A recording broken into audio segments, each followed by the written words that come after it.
Hey guys, how you going? My name's Leki. And I'm Aarvi. This is season 1, episode 7 of our vlog. Still doesn't have a name yet, but that's all good. And today we're going to be following up on our second round of Q&As, common questions we get in the clinic, and we're going to try our best to address them in a simple manner. Yeah. So before we get onto that, just letting you guys know I'm going to be doing Movember. So it's for a good cause for mental health. So I'll be shaving my beard and growing my mo this month. So we're going to leave my link to donate, and then just donate whatever cash you have laying around, because it's for a good cause. Because in the world, about 1,000 men die from suicide every hour, so it's a pretty big cause, and just want to get mental health out there, especially for males, because we don't really speak up as much. So for a good cause, so I'm going to leave my mo. So if you see my dirty status around, just give it a donation or a yellow. So you're gonna trim it all? Yeah, trim it's it all gonna come. Okay. Yeah. Wow. So Aarvi's up for it, and we'll be all supporting him. Cool. So Q&A, we are going to start with a common question I get is grades of injuries. Okay, so if you have a ligament sprain, SP sprain, or a muscle strain, you can get a diagnosis of the severity of the tear. So in this case, what does a grade 1, a grade 2, and a grade 3 injury actually mean? So what I've done is I've scribbled down in general terms here the gradings. Okay, so if you think about the worst case scenario, a grade 3 tear, think of it as two ends of a mop, okay, and then the mops come completely apart. Okay, so if you have a hamstring tear, you have a complete tear of the muscle fiber, so that usually comes with a lot of pain, a lot of dysfunction, and you're not in a good place. Okay, so grade 3 is usually a very, very high grade 2, and a grade 3 is usually a complete tear. Okay, so if you have more than 80%, then there's a lot of dysfunction and a lot of pain. So how many weeks are we looking at when it's grade 3?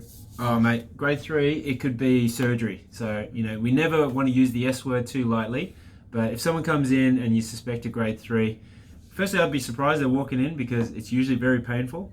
Generally, these type of people go and they go to emergency, they get an x-ray or get some scans, and then from there, the orthopedic specialist would see them straight away to determine what they should be doing. So I like to go to the worst case scenario first, so you can see, where the finish line looks like. And let's come back to a lower grade tear. So I'm suggesting here, percentage-wise, a grade 1 tear is 20% or less of the muscle fiber. So if I come back to these mops, right, and let's just say that just 20% of the fibers are missing. So let's say only these two are broken, but the others are still intact. You can do most of your muscle can still fire properly. If it's your ligaments, they're still there and intact. It's just you feel a little bit of soreness. It might be slightly swollen, but you're still pretty functional. Okay. So what we would see and what we would find in our testing is you might have a bit of laxity. When we prod around, it might be a bit painful. You might find it's a bit achy and sore at night. And that's kind of the range, the continuum of these grades. Okay, so it's more of a guide for us to give us an idea of where we think your injury is, so then we can help get you back on your feet as soon as possible with optimal treatment.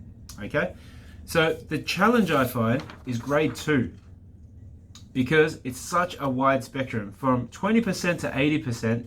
In my experience, has a completely different treatment plan. Because if you come in with a mild grade 2, you might have that same scenario where maybe 50% of the fibers are gone, but you don't have a lot of pain. When I test you, the muscle seems pretty good, but you're still in some significant discomfort. That's where a lot of the gray area comes in, and a lot of it is getting good directions, clear communication on what our expectations of do's and don'ts are, so that over time, as you follow our game plan, we get you back on the field and you're up and away again, okay? Or we get you back to work and you're functioning 100%. So I just like to introduce the idea of gradings of these muscle tears or ligament injuries, or, if there's different gradings of a back injury. These are just classifications to help us understand what's the best measures as we hold your hand and get you back into full health. So I hope that makes sense. Grade 1, grade 2, grade 3. You definitely don't want a grade 3, because you might be thinking about the S word, and no one ever likes the S word, surgery. All right, so I'll be talking about a question that we get all the time. Got it the other day from the one of the doctors, didn't we? Oh yeah, threw me a curveball. So it's acupuncture with dry needling. So I won't go into too much depth in the physiology and all the information about it. Just draw up a quick table, if you guys can read. Handwriting's a bit messy. So pretty much the similarities, they use the same thin needle, so both needles are pretty much the same. It's also an invasive technique, so you need to ask the clients for permission before you jab them. You can't just jab them straight away, otherwise they wouldn't be too happy.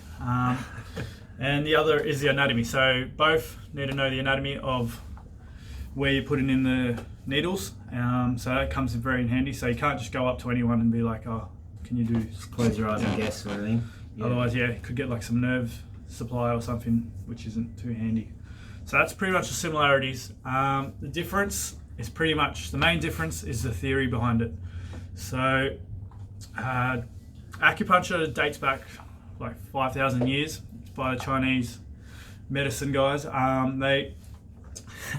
So they pretty much, let me get this straight. So what acupuncture do is restore the flow of energy or qis through particular key points, meridians. So that's what they try and do. So they might stick you in, like, I don't know, don't take my word, they might put it in the ear to relieve some knee pain or something like that.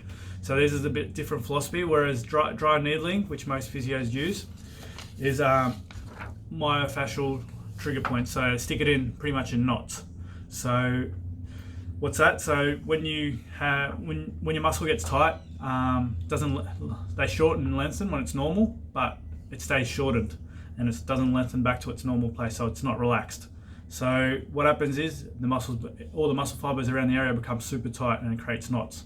So what we need to do there, so what that does, it compresses the capillaries and the nerve supply, and which isn't good for the muscles, so they're not working at optimum. So what the needle does, stick the needle in, it jabs it, gets more like blood to pool around the area, which slowly lengthens the muscle and then creates more blood supply and nerve supply to return to normal and appropriate nutrients to go to the area. So they're the main differences. So one's more about myofascial trigger points and one's about energy release and stuff like that. Anything to add from there? Look, I think we're not saying one's better than the other. We're just describing that they're two different techniques.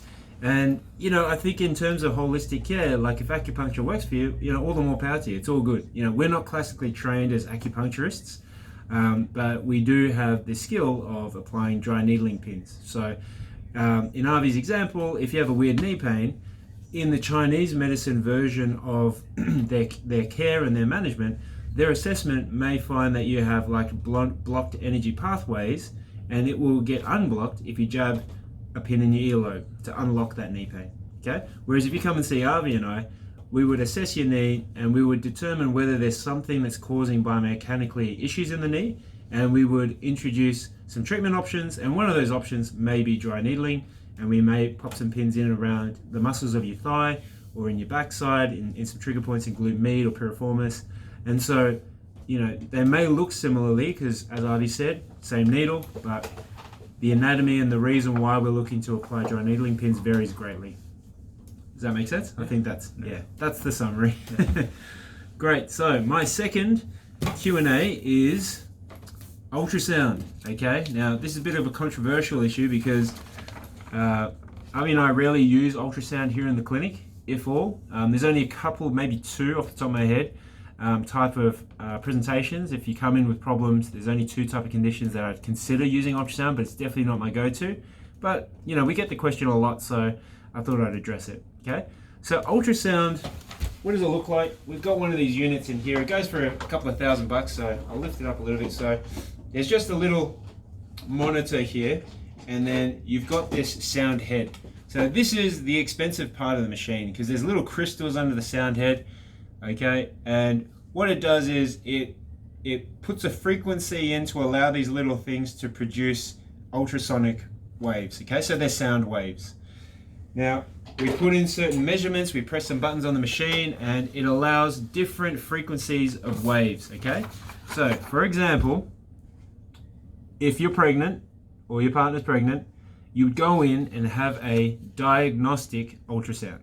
So the frequency of the waves is not too hot, basically. And the reason why it's not too hot is because the kinematic force of the wave isn't going to create heat. So generally for the ladies, you don't have a risk of burning. So they use this little sound gel, they pop the sound head on, and then just like you would see on the TV if you haven't had a child, you can see this sort of black, white, and grey figure on the screen, and that's what you can look at to give you an idea of what soft tissue structure we're looking at.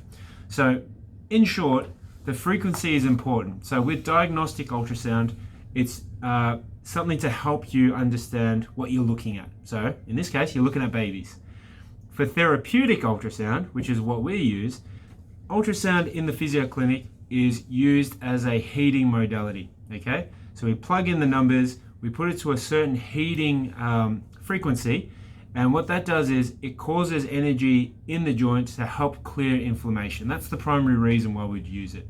So if you have a really stubborn ankle that doesn't seem to clear inflammation around the knobby bit of your ankle, around the malleolus, then you can trial a bit of ultrasound to see if you can dislodge that, because usually chronic swelling gets very thick and it just wants to stick onto that knobby bit of your ankle. Okay, and if you tried your best, maybe we can try a bit of ultrasound to just loosen it up. And so the main reason, the differentiator of the ultrasound, is that we use it for therapeutic reasons, not so much diagnostic. Okay, so if you go to see a Pilates instructor, for example, and they have the skill of using a diagnostic ultrasound, just think of it as if you're pregnant and then the lady or the nurse is using the same ultrasound machine to have a look at baby. You can use a diagnostic ultrasound to see what your pelvic floor is doing. You can look at what the muscles are doing if you're activating those core muscles properly. So it gives you a diagnostic idea. It gives you a result in whether you're doing the right thing or not. Whereas we use a therapeutic ultrasound to help get rid of swelling and help treat you, basically. Okay, I hope that makes sense. Basically, we just want to try and clear up ultrasound and when we would use it and why we would use it. Cool. Alright, so mine's a bit about the shoulder bursitis. So we get a lot of people coming in with shoulder bursitis, or Heaps. the doctors say shoulder bursitis, and they've had a couple of jabs of cortisone. So what is bursitis, pretty much? So if I get the shoulder out, so this is our shoulder blade, our arm, and our scapula. So, and not our scapula. Is a collarbone. Collarbone. And then what happens in between the bones, we have a thing called bursa. So we have it in the hip, we have it in all our joints, our knees, but the common one we usually get is the shoulder, because most of the stuff we do is forward facing. So pretend the bursa is sitting in there in between, so it's pretty much to stop friction. And so pretty much bone rubbing on bone. And what happens when you get bursitis, pretty much that bursa swells up. So it's just similar to like you're saying with the ultrasound. With inflammation, bursitis is the same. So it's inflamed bursa. All right. So why do most people tend to get it? We find that, like we said, everything we do is forward facing. You're on your phone, you're typing, you're on the phone, you're at work, looking at the computer, doing all these things. So as Leki's showing, we all forward. So I'm going to ask you a question. Name an activity that you do is that's backwards facing and you do it constantly. Got anything? Can't think of much apart from maybe sleeping on my back, but that's probably neutral. Yeah. So you're not constantly doing it. So what happens? We start to go forwards like Leki showed, and then that starts to really put pressure on the bursa. So then the bursa, just because the muscles around it aren't working as hard, the bursa has to work harder, then eventually just swells up, because it just can't handle any more pressure. Mm-hmm. So the main thing we usually notice when people have bursitis is to have struggling lifting the arm, especially sideways. Why? Because we got one of the rotator cuff muscles, the supraspinatus, that runs out, and the tendon joins out down to the side about there. Mm-hmm. So that, because that's a rope, pretend like, as Leki usually describes it to his clients, muscles are like ropes. So you're trying to pull on the rope, there's more bursa, so it's causing friction, and it's getting jammed up, so you can't really pull it up, and it causes pain. And then eventually, you leave it long enough, you get frozen shoulder. So, and that's what we don't want. Frozen shoulder, mate, pretty much means. Yeah, some things that you may need. You need more help, basically. So you can't move your shoulder at all, pretty much. No joy. So we get a lot of people coming in, they've left it too late. So if you're starting to feel those main concerns, be good idea to just quickly check on one of my blog posts about the activation series, the shoulder big three. I think it was part 3. Just quick exercises that you do at home. Pretty much what they're doing is trying to work those retractor muscles in the external rotators, internal rotators at the back. Mm-hmm. So get you from here to here. Because when people say fix up your posture, everyone's going to fix it, and then you go back to normal, because you're not going to maintain it for your whole 8-hour shift or whatever you have. A good cue I rather like to use, I learned from Sebastian, is crown to the head. So instead of rocking your shoulder blades back, think about your crown going to the head, and it's going to lift you up automatically. So that's a good cue to use if you do forget. But having the back muscles at the back nice and strong will automatically bring your shoulders back, because the back muscles are working harder, they're stronger, they can hold that position a bit longer. And then when you type, you'll notice it's a bit better. Yeah. And what that does, takes the pressure off the bursa, because your shoulder joint's sitting like this instead of jammed up and less pressure on the bursa, then the bursa's not getting as inflamed. And so it'd be a good idea to really, before you get the injection, we highly recommend go see like your local physio or see us, because we're highly trained into it. Get your muscles nice and working, especially the lats, because that's the biggest muscle in your back, pretty much one of the main core stabilizers as well.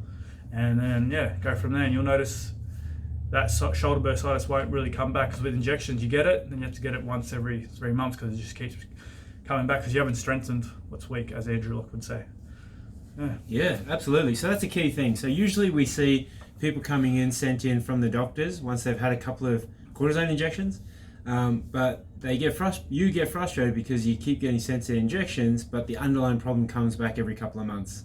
So I don't think anyone enjoys getting injections, particularly steroids, because you're worried about the toxicity side of it. So that's why you only get them once every 6 months generally. So if you are in this poor position and then you're using your arms over and over, bursa gets overloaded, get the jab, might get relief for a couple of weeks if you're lucky, and then you do the same thing again, of course it's going to wind up. But like Aarvi said, come in, we double check you, we flick our eyeballs over what's going wrong, and then we get you pulling from the crown, you're sitting tall, opening up the space, bursa's a lot happier, and then away you go, run off into the sunset. So just to keep in mind though, just to add on, this stuff, the longer you hold on to it and the longer you leave it, the longer it takes to recover. And you don't want to get to the point where it's a frozen shoulder, adhesive capsulitis, and then you can't move your shoulder at all. And that one makes it hard for us, and then makes it hard for you because you just aren't seeing results quick enough. So even if you're noticing a little bit of a niggle in the shoulders, it's always just to be safe and get it checked out before you get it worse. Because think of it long term, how we like to think of it, making healthy simple, but at the same time you don't want to be looking 10-15 years down the track. Yeah. So if you're having a bit of pain, imagine that pain in 10-15 years down the track, and you've done nothing to it. It's a lot worse. And talking about 10-15 years, today is the big fella's birthday. All right, he tried to swing it past me, but no, I got him. So happy birthday, Aarvi. He's a sprightly young rooster, and plenty more birthdays to come. So that's our vlog for today. So check out, please, the link below. We'll have the link to Aarvi's blog post on the activation exercises, also to his Movember link. So support the cause, and thanks for tuning in, and we'll catch up next time.